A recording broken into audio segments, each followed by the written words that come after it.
Assalamualaikum warahmatullahi wabarakatuh. Perkenalkan, nama saya Nurul Hailiyah dengan NIM 0703241018. Yang terhormat Ibu Rini Helila Nasution dengan dosen pengampu mata kuliah mitigasi. Nah, di sini saya ingin mempresentasikan hasil tugas saya yang berjudul mitigasi bencana. Kita masuk ke latar belakang. Indonesia sebagai negara tropis yang kaya akan sumber daya alam, sudah sewajarnya bila masyarakatnya sehat dan nyaman serta sejahtera. Namun di lain pihak terdapat tantangan yang serius dihadapi karena secara geografis posisi Indonesia rawan dilanda bencana yang biasa disebut dengan Ring of Fire, yakni berada pada pertemuan tiga lempeng tektonik dunia, yaitu Indonesia, Australia, Eurasia, dan Pasifik, sehingga setiap saat berpeluang terjadi gempa bumi, letusan gunung berapi, dan tsunami.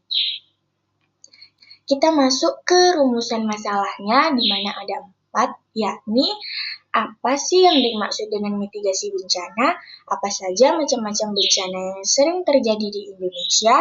Bagaimana cara penanggulangan bencana di Indonesia? Dan yang terakhir adalah bagaimana contoh kasus bencana di Indonesia serta upaya mitigasinya. Nah, kita masuk ke tujuannya yang dimana di situ untuk mengetahui pengertian mitigasi bencana, untuk memahami macam-macam bencana yang terjadi di Indonesia. Yang ketiga, untuk memahami cara penanggulangan bencana secara efektif. Dan yang terakhir, untuk mengetahui contoh kasus bencana di Indonesia beserta upaya mitigasinya. Nah, kita masuk ke pengertian mitigasi. Mitigasi adalah serangkaian upaya yang dilakukan untuk mengurangi risiko, dampak buruk, atau hal lainnya yang tidak diharapkan terjadi akibat dari suatu peristiwa yang umumnya adalah bencana. Nah, kita masuk ke pengertian bencana, yaitu suatu peristiwa alam yang mengakibatkan dampak besar bagi populasi manusia. Peristiwa ini dapat berupa banjir, gempa bumi, letusan gunung api, tanah longsor, dan tsunami.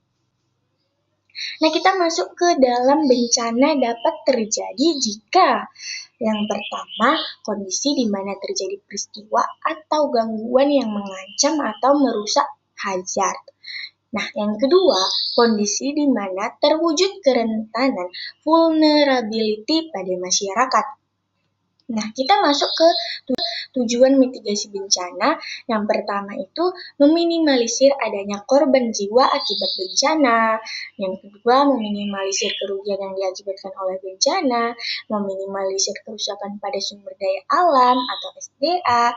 Yang keempat, sebagai pedoman pemerintah dalam merencanakan pembangunan di masa depan.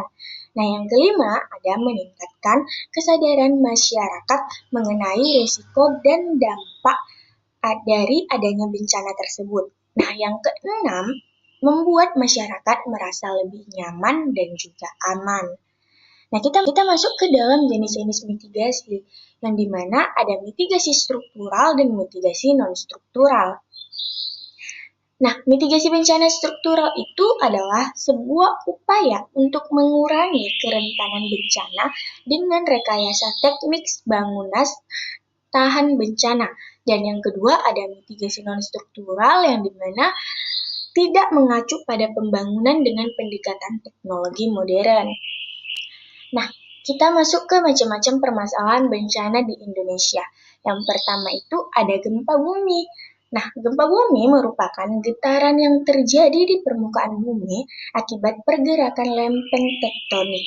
Nah, yang kedua ada tsunami. Jika gempa terjadi di dasar laut, maka dapat memicu tsunami, yaitu gelombang laut besar yang bergerak cepat menuju daratan. Nah, yang ketiga ada banjir. Banjir merupakan bencana yang paling sering terjadi di Indonesia, terutama di daerah perkotaan. Nah, yang keempat ada tanah longsor. Tanah longsor terjadi ketika massa tanah atau batuan bergerak menuruni lereng. Nah, yang kelima itu ada kebakaran hutan dan lahan, yang dimana merupakan bencana yang sering terjadi di wilayah Sumatera dan Kalimantan, terutama saat kemarau. Nah, ada yang keenam, gunung meletus. Letusan gunung berapi dapat mengeluarkan lava, abu vulkanik, dan gas berbahaya yang mengancam kehidupan masyarakat sekitar.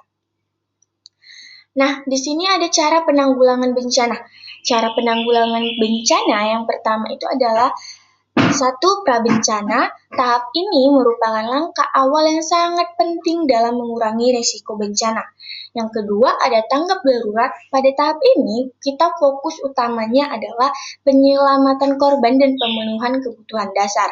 Dan yang ketiga, ada pasca bencana, yang di sini tahap ini bertujuan untuk memulihkan kondisi masyarakat dan lingkungan setelah terjadinya bencana tersebut. Nah, kita masuk ke dalam contoh kasus bencana di Indonesia. Yang pertama, kasus gempa dan tsunami Aceh pada tahun 2004. Pada tahun 2004 terjadi gempa bumi besar yang diikuti tsunami yang melanda wilayah Aceh dan sekitarnya. Bencana ini menyebabkan kerusakan yang sangat luas dan korban jiwa dalam jumlah besar. Nah, yang kedua ada kasus banjir di Jakarta. Banjir di Jakarta merupakan bencana tahunan yang disebabkan oleh berbagai faktor, baik alam maupun manusia. Nah, yang ketiga ada kasus kebakaran hutan di Kalimantan dan Sumatera. Kebakaran hutan yang terjadi setiap tahun memberikan dampak yang sangat luas, bahkan hingga ke negara tetangga. Terakhir yaitu kesimpulannya. Berdasarkan pembahasan, Indonesia merupakan negara yang rawan bencana seperti gempa bumi, tsunami, banjir, tanah longsor, kebakaran hutan, dan letusan gunung berapi akibat kondisi geografis dan aktivitas manusia. Nah, mitigasi bencana sangat penting untuk mengurangi risiko dan dampak bencana melalui upaya pencegahan, kesiapsiagaan, tanggap darurat, serta pemulihan. Contoh pada kasus seperti di Aceh, Jakarta, serta Kalimantan dan Sumatera menunjukkan bahwa bencana dapat menimbulkan dampak besar sehingga diperlukan penanganan yang serius dan kerjasama berbagai pihak. Nah, dari kesimpulan tersebut, sangat kita ketahui mitigasi sangat penting untuk kehidupan kita. Nah, sekian video presentasi saya. Lebih dan kurangnya saya mohon maaf. Wabillahi taufiq wal hidayah. Wassalamualaikum warahmatullahi wabarakatuh.